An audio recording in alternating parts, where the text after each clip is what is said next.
That's very sexy. And absolutely no smoking. Oh, I don't smoke them. Though I just chew them. Geez, it's very fascinating what you're doing there. Is that a carburetor? That's a carburetor. Sir, no customers. I understand. If you'll just wait up front, sir. Oh, I'm not a customer. I'm Lieutenant Cologne. I'm with homicide. I'm investigating the death of Hiram Price in the big house up there on the hill. Oh, yeah, the guy that was attacked by his pet cheetah, right? Well, that's the way it looks, but, you know, there are just a couple of points I'm trying to clear up. Oh, yeah, one of my customers, Toby Frank, was telling me about it. Well, now, it's about Mr. Frank that I wanted to talk to you. He, has a motorcycle. Oh, he sure does. A beauty with a sidecar. Right. You see, I got a little problem. We can't figure out how the cheetah got from Mr. Price's ranch out in the valley to his house here in town. I don't know. He didn't bring it in? Well, there were no paw prints in the Packard. Now, Mr. Frank says that he couldn't have brought in the cheetah because the battery was dead on his motorcycle, and there's no way he could have recharged it in time. Now, they tell me you know all there is to know about batteries. Now, I want you to teach me everything you know. Well, it took me a couple of years to learn. Oh, well, let's see here. What? Oh, get this cheap thing. My birthday's coming up. What can you do in about 20 minutes? Just the very basics. Well, let's go. 20 minutes from now, you should be able to describe a battery's function, construction, and operation, identify conventional and maintenance-free batteries, set up and test a new battery, and be able to charge a battery properly. That all sounds fine. Oh, The battery on a motorcycle is used almost constantly as a stable source of electrical current. Its biggest job is to power the starter.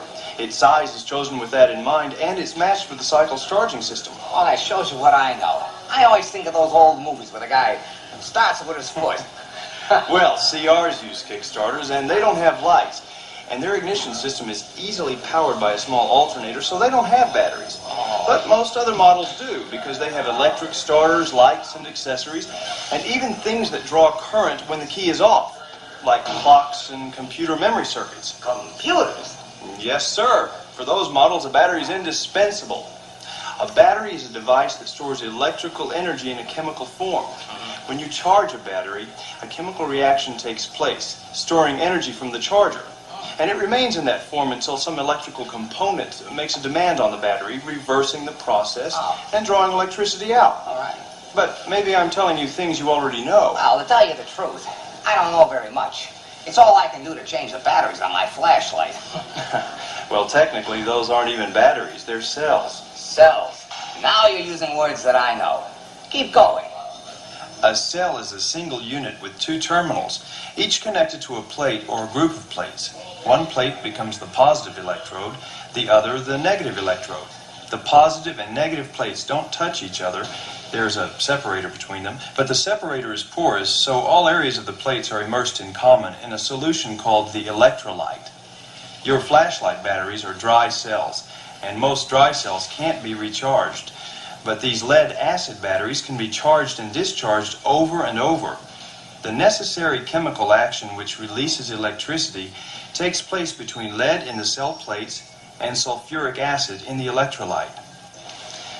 Now, a battery is two or more of these cells connected in series, one after the other. Each cell is capable of producing just over 2 volts. And the sum of all the cells is the battery's potential. As you can see, each of our batteries contains 6 cells. How can I see that? Simple. Count the caps. Each cap is 1 cell. 6 cells, 2 volts each, 12 volts potential. Hey, Lieutenant, you catch on fast. Just a second. Is that, a liquid in there? Yes, sir. That's the electrolyte. That's the electrolyte. Sulfuric acid and water. And what does the acid do? That's the fun part. Oh. At the heart of every battery, there's a very simple chemical reaction. Uh-huh. When the battery is fully charged, the plates are mostly lead. The electrolyte surrounding them is high in sulfuric acid. Oh. As the battery discharges, the acid decomposes, giving up sulfur ions, which combine with the lead in the plates to form lead sulfate. Now, the energy that's created by this reaction is carried away from the battery into the motorcycle surface. Hold on just a second. Sorry. I just want to make sure that I got there. You know, I don't know why I ever became a cop. I'm terrible about the details. Do you have a pencil? Thanks. When the battery's discharging, sulfuric acid is becoming water, lead is becoming sulfate, energy is released. When the battery is functioning properly, when you're using it properly, you can reverse the process completely. The motorcycle's charging system recharges the battery after each discharge. This causes the lead sulfate in the plates to give up its sulfur to combine with the water again as sulfuric acid. The key is, it requires energy to keep the sulfur in solution. So in effect, you're storing the energy that you're putting in. So that lead sulfate, that's good. It's an essential part of the reaction. Well, the reason I ask is, I'm having a little trouble with my car. Yeah, what kind of a car is it? Well, to tell you the truth, I don't know. I bought it from my brother-in-law and, well, anyway, they said I needed a new battery because it was, sulfated. We use the term sulfated to refer to a battery where the charge-discharge cycle has gone a little sour. Oh. Usually that's because the electrolyte level has gotten low and exposed the plates to the air, Oh. or the battery's been allowed to sit for a long time without regular charging. Oh. Now, you want all of the lead in the plates to be involved in the chemical reaction, Uh-huh. but if the battery discharges very slowly, in storage for instance, Right. then the lead sulfate has a chance to form a crystalline layer which can coat some or all of the plate surface, similar to the way rust coats a piece of iron. Oh. If this sulfation only covers a small portion of the plates, it reduces the strength of the battery, its amp-hour capacity, by that amount, which may or may not render the battery useless. I see. But if it covers the entire plate surface, the sulfation acts as an insulator and the plates can't react with the acid anymore. Oh. Our reversible reaction comes to a halt and the battery is permanently damaged. These are just general observations, you understand. Not all batteries are alike. They threw mine out. Sulfation. Is that what happened to Mr. Frank's battery? He said it had been stored. Yes, his was sulfated, but we replaced it with a new one last week. A brand new battery? Yes, sir. I set it up myself. Set it up. I followed the battery preparation guidelines exactly. Oh, well, All our new batteries are stored level in a cool, dry spot before they're activated. After Mr. Frank bought his, I filled it all the way up to the high mark with electrolyte and left the battery caps loosened. I allowed it to sit for 10 minutes. I charged it on our new charger with the timer in the new bat position. I let it cool for 30 minutes. I checked it out on the new battery tester. Finally, since it was a conventional battery, I checked the electrolyte level again and made the necessary adjustments before I installed it on Mr. Frank's cycle. Maintenance-free batteries are even simpler because all you have to do is use this special six-pack. The electrolyte is pre-measured for each cell, and you don't have to top it off. The reason why you sometimes have to top off a conventional battery is on account of the air bubbles that are trapped in the solution. So you wait about 10 minutes to let them escape. You usually find that the level has gone down. After I charged the battery, I checked it on the battery tester to be sure everything was okay. Then I checked the electrolyte level again and added a bit more. That battery got TLC. you say that's a conventional battery. Yes, sir. We have two main types of batteries. Uh-huh. Conventional and MF, or maintenance-free. Right. But only the maintenance-free batteries get filled with this. It seems so convenient. The electrolytes are completely different. Well, not completely. They both have sulfuric acid and distilled water, but the concentrations are different. We measure that by testing the specific gravity. Specific gravity, that just means what does it weigh compared to the same volume of water. Now, for convenience, we say that water weighs 1.000. 1.000. Okay, then you measure the same volume of conventional electrolyte, and it should weigh about 1.265 times as much. Oh. That's its rating, 1.265. And that's because the sulfuric acid in the electrolyte is heavier than the water. Now, that rating is telling us the concentration of the sulfuric acid. Okay. Okay. Of course, in a battery, that would also tell us the state of charge. Electrolyte in an MF battery has a different rating, a rating of 1.320. 1.3. I knew that. Now, both types of batteries have their own electrolyte, and you mustn't mix them together or substitute one for the other. And that's why this six-pack is used only for the MF battery. I have a container of conventional electrolyte. I'll show you how we test it for specific gravity. You're taking a lot of precautions. You're darn right. Electrolyte isn't something you want to fool with. Now, this is a brand new box of electrolyte. Conventional electrolyte. Conventional. And I always like to check it just to be sure that it isn't diluted below 1.265. In the past, we also did this test to check the specific gravity or state of charge of electrolyte while it was in the battery by taking the battery caps off and drawing some electrolyte into this hydrometer. Those caps on the maintenance-free battery don't look removable. Well, they're not. You see, now we only use the hydrometer tests on 6-volt batteries. The new Honda battery tester takes care of all the 12-volt batteries, including maintenance-free. Now, Mr. Frank's battery, that's a conventional battery. Yes, sir. Conventional batteries aren't sealed, and they use a standard electrolyte, so there are a couple of conditions you got to watch out for. The acid must slosh around. It can, and as I said, it's very hazardous stuff. Oh. And does the electrolyte evaporate? Yeah, it does. Well, the distilled water evaporates. See, when the battery is nearly fully charged, energy is still coming in from the charging circuit, but very little sulfuric acid is being produced at this point. Instead, the water begins to break down. And that's different from evaporation. Oh, yeah. Oh, The water breaks down into hydrogen and oxygen gas, which vents from these cells. Oh, that's why, That's why. Oh, well.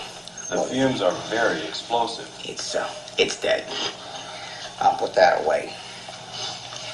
Gassing can also be caused by using excessive amperage during the charging process.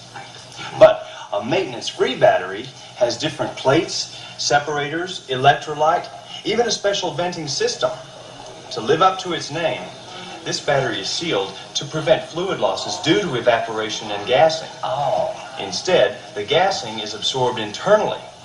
There's a safety valve that helps to relieve internal pressure before it rises to a dangerous level. Right. The MF battery is self-sufficient, so you just seal it permanently and leave it alone. In fact, if you try to open the caps later, you'll damage the sealing surfaces and ruin the battery. You must set this up differently.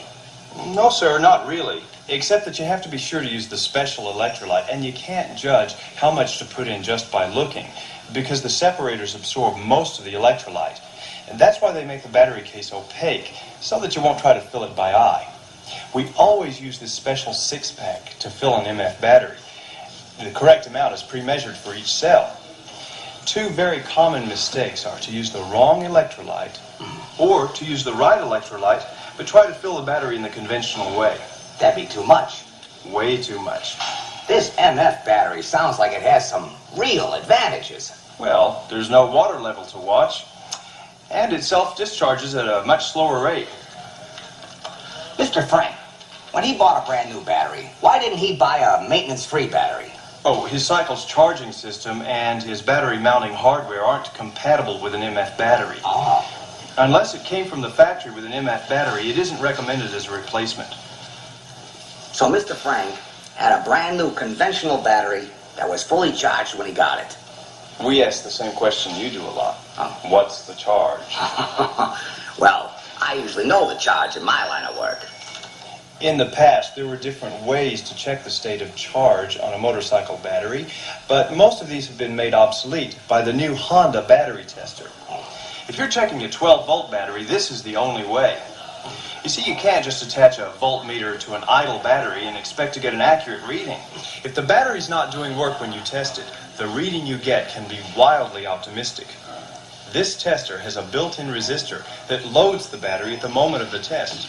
Speaking of test, I I just happened to have brought a battery. You did?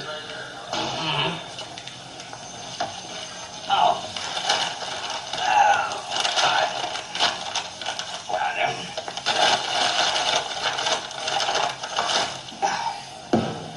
I'd like to test this battery. Will you show me how? Certainly. Oh, good. There are just two things you need to know to use this tester. The room temperature, high or low, that's above or below 60 degrees Fahrenheit, 60 degrees. and the capacity of the battery that you're testing. I thought these were all 12-volt batteries. Oh, no, that's their voltage. Capacity tells you how long and how heavily you can use a battery and still get a useful voltage. Oh. Yeah. But each cell in each of these batteries is limited by its chemical action to 2.2 volts maximum. But these bigger batteries have bigger sized cells that offer a greater capacity, and they deliver more amps, or the same amps but more hours. That's why capacity is rated in amp hours. Oh, keep going. Don't mind me. After you've correctly connected the battery to the terminal leads, and you've set the temperature switch to high or low, then you find the test button, which corresponds to the capacity of the battery that you're testing, and you press it for 3 seconds. Now, this tester is capable of handling batteries rated up to 30 amp hours, but you've got to be careful to allow 1 minute between each test, 30 minutes after every 10 tests, because the tester can overheat. Now, for the first test, we never do any charging. But if you get a reading in the yellow or the red, we'll charge your battery and retest it once the charging cycle is complete. These numbers on the battery tester correspond to the battery charger's timer knob. So whatever reading you get here, you just set the charger's timer to that same number and you're all set. The tester instructions have a simple flow chart showing the correct sequence of testing, charging, retesting. And it even helps you decide if the battery's good or if you should get rid of it. Geez, it's almost automatic, isn't it? Well, almost. Well, let's see how we do.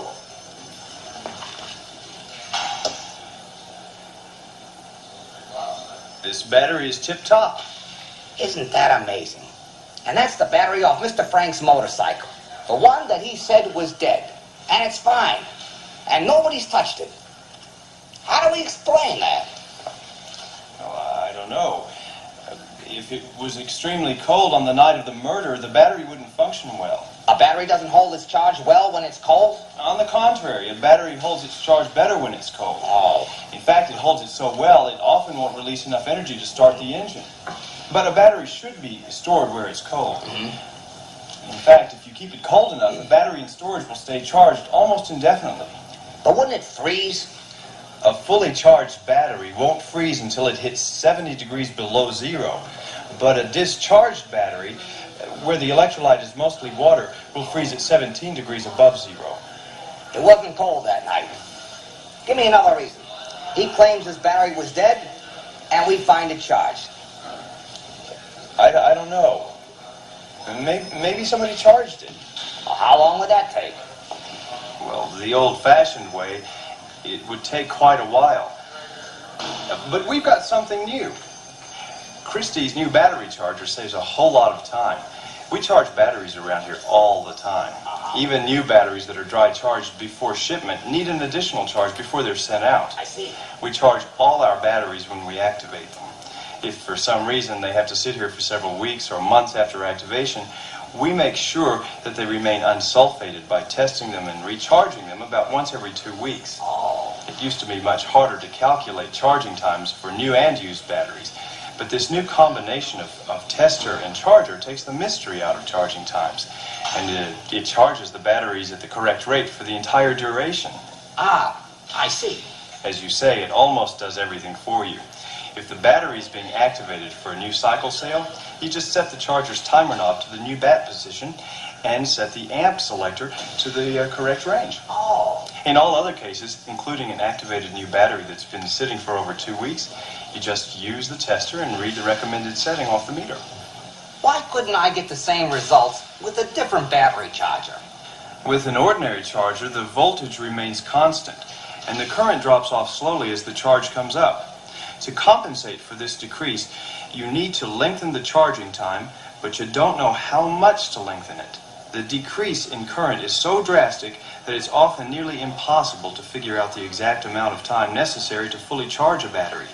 After the current drops to a mere trickle, it could take days to bring it up to 100% charge. The new Christie charger is just the opposite. The charging current remains constant and the voltage varies.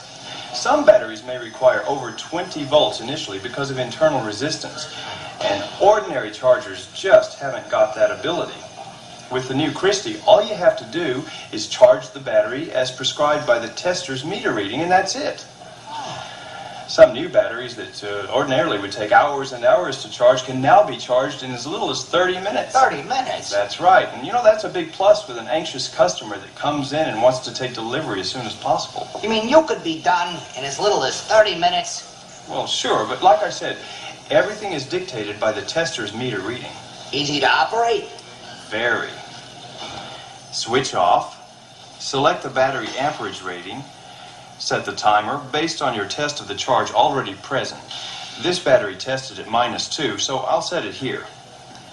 Attach the clamps and turn on the power. The charger does the rest. When this timer reaches the trickle position, the battery is fully charged. A quick test to confirm that and you're done. 30 minutes? It could take that long, but as I said, everything depends on the tester's meter reading. Gee, that's wonderful. Even I could do that. Even Mr. Frank could do that. Oh, he could if he had one of these chargers. But he doesn't. Only Honda. Ah. I see. Mr. Frank would have to charge the old-fashioned way. He could try a quick charge, but that would risk overcharging. And that means the battery overheating and the electrolyte breaking down and so on. I don't think he did that. Why would he do that? He'd want us to find the battery dead to support his alibi. And when we checked it, and it wasn't dead, we suspected Mr. Frank, just as the killer knew we would. Gee, Lieutenant, it looks like I've been some help. Oh, you have. Absolutely. The killer was very clever. You don't think Mr. Frank did it? No. Someone tampered with Mr. Frank's motorcycle to convince him that his battery was dead. Then, they used his motorcycle and sidecar to transport the cheetah up here to Hill House and kill Mr. Price. What'd they do, replace his battery with a dead one? Oh, no. The killer was much more clever than that. He knew that we would check the battery for Mr. Frank's fingerprints. And sure enough, we found them. No, he switched batteries twice. First, he removed the good battery and put in a dead one of exactly the same make and appearance. He knew Mr. Frank would look at the battery because the battery was new. After Mr. Frank tried and failed to start the motorcycle and went back inside, the killer removed the bad battery and put in the good one. The charged one. The one with Mr. Frank's fingerprints. And he borrowed the cycle. And later, when we checked the battery, everything seemed perfectly normal. And it had to be someone who knew all about batteries. Someone who knew Mr. Frank's schedule and where he kept his motorcycle and what kind of battery he had. Someone who had access to new batteries, fully charged, and cheetah scratches. You killed Mr. Price. You've been showing me your cells, Mark. I think it's time I showed you one of mine.